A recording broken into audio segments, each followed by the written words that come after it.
ప్రజలందరికీ మహాశివరాత్రి శుభాకాంక్షలు. ఆ మహాశివుని ఆశీస్సులతో ముందు అందరూ ప్రశాంతంగా ప్రగతి పదంలో ఉండాలని చెప్పి కోరుకుంటున్నాను.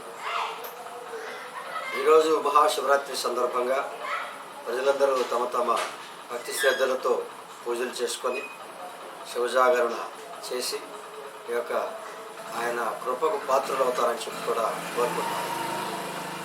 మహాశివరాత్రి ఈరోజు శివపార్వతుల కళ్యాణం జరిగిన రోజు, అలాగే శివుడు లింగాకారంలో ఆవిర్భవించిన రోజుగా ఇది ఒక పవిత్రమైన రోజుగా మన హిందువులు భావిస్తూ ఉంటారు.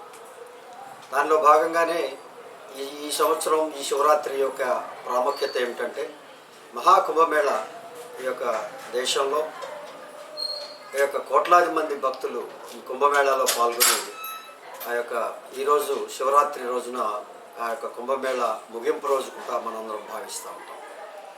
ఈ యొక్క కుంభమేళాని, హిందువుల ప్రాముఖ్యతని, ఈ యొక్క పరిస్థితిని ఈ దేశానికి ప్రజలకు అందించినటువంటి నరేంద్ర మోడీ బీజేపీ పరిపాలనలో, నరేంద్ర మోడీ గారి నాయకత్వంలో అత్యంత విజయవంతంగా ఈ కుంభమేళాని నిర్వహించడం జరిగింది.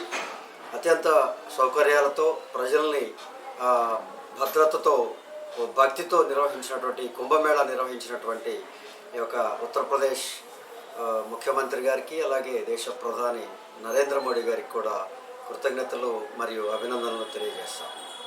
శివరాత్రి సందర్భంగా ఈరోజు చేసేటువంటి ప్రతి పని మనందరం భక్తి శ్రద్ధలతో నిర్వహించుకోవడం ద్వారా ఆ శివుని యొక్క కృపకి పాత్రులై మన జీవన విధానాల్లో మనకు అనేక రకమైనటువంటి ఈ యొక్క ఫలితాలని మనందరం సాధిస్తాం. తప్పనిసరిగా ఆ శివజాగరణలో, శివరాత్రి మహోత్సవంలో మీరందరూ పాల్గొని ఈ యొక్క శివుని కృపకు పాత్రలు అవుతారని మరొకసారి ఈ యొక్క మహాశివరాత్రి సందర్భంగా ప్రజలందరికీ శుభాకాంక్షలు తెలియజేస్తాం.